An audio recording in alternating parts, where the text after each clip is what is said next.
I have finally watched Obsession, and let me tell you, this movie is so fucking good, man. It's amazing. It is technically a horror movie, but it isn't that type that rely on jump scares, right? It somehow makes the person watching it so uncomfortable to the point that it is nuts. And this is why I actually hated watching it. Not because it is bad or it was a hassle. It made me so uncomfortable to the point that I was too nervous watching it. It is incredible, genuinely incredible. The acting in this movie is just chef's kiss, man. Honestly, the actors did such a phenomenal job. You wouldn't guess that this movie had a $15 million budget. Honestly, for such a simple premise, it did actually blow my mind. Like, the execution was phenomenal. Let me give you a brief summary of the plot so you can understand how simple it is. The movie is basically about this dude Bear that was in love with his co-worker Nikki. So he was taking advice from this dickhead of a retard called Ian, giving him the worst advice imaginable on this planet. His advice was literally, just use the name they used to bully her with. Freaky Nikki, Dude, what the fuck is wrong with you, dumbass? If a homie asks for a dating advice, you try to help the homie out, not give shit advice. You are supposed to help them, not ruin the chances. You should do your best, you fucking dickhead. But one day, Nikki calls Bear after his cat dies to tell him that she is quitting the job after 2 weeks or so. She invites him along with the other co-workers to go and drink at a bar, but while she was talking to him, she lost her necklace, which was made by some sort of crystal. You know, these people that believe in like having a sort of necklace that gives them good luck. It's that type of necklace. So before going to the bar, he decided to go and buy her another necklace because he is a good guy and all. But instead of getting a necklace, he gets this one wish thing that they basically need to make a wish and then break it. He goes to the bar, they drink, and now she needs a ride home. He offers to drive her home, and when she got down from the car, he decided to use the shit advice he got from the asswipe Ian. Night, Freaky Nikki. Ew, don't call me that.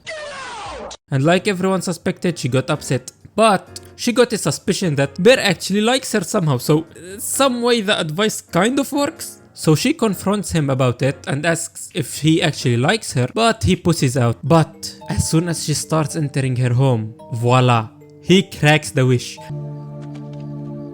wish Nikki Freeman loved me more than anyone in the fucking world. So because of this wish, she becomes obsessed with Bear.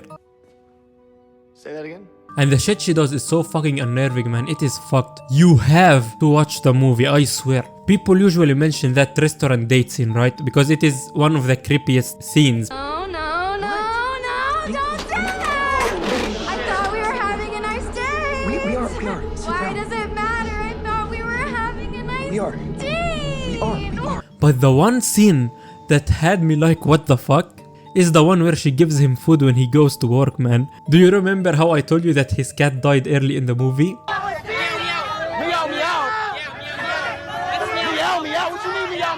Bruh. Well, that cat now is in his fucking stomach. He ate his own cat. She cooked his fucking cat, man. It is fucked. Now let me explain why I hate this guy Ian. Why I think that he is a piece of shit.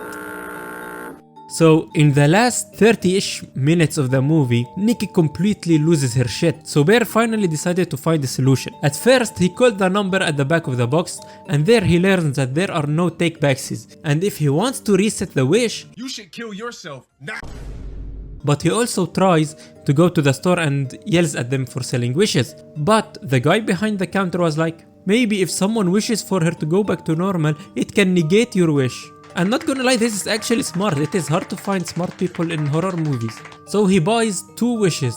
He goes to the piece of shit Ian while looking bloodied as fuck, by the way, and he says, listen man, you know how you realized that she was somehow changed in an instant and you said that it is creepy? It is because of me, man. I used a wish and this shit that I am holding makes your wish come true. It is very real. Please wish her to come back. Ian, being the retard that he is, acts smug and be like, take this seriously, man. This isn't even funny. Dude, if you see your fucking friend bloodied and asks you to do something as simple as to make a wish and break a stick, you do it.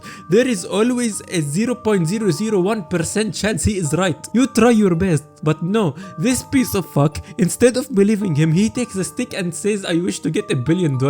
I need you to say, I wish my friend Barry. I wish for $1 billion.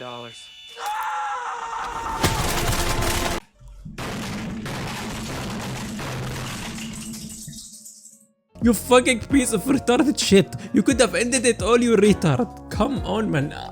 It is so insane how people in horror movies are actually super retarded. It actually pisses me off. This pissed me off so badly to the point that my blood pressure went so high it could fuel a nuclear reactor. Because of this action, my boy Bear had to game over himself. GG's. You killed your friend because you were a fucking dickhead and sarcastically wasted a wish. Fuck you, you bastard. But leaving that aside, it has been so long since I got into a movie like this, man. I genuinely enjoyed it. And I mean so long. I was stressed. I was so into it. Like, it's been a really long time since I enjoyed a Hollywood movie. And this proves a point. That Hollywood can still produce bangers like this, man. And the movie was so good to the point I kinda felt like I missed out not watching it in the theater. Hollywood, produce shit like this instead of slop, for the love of God.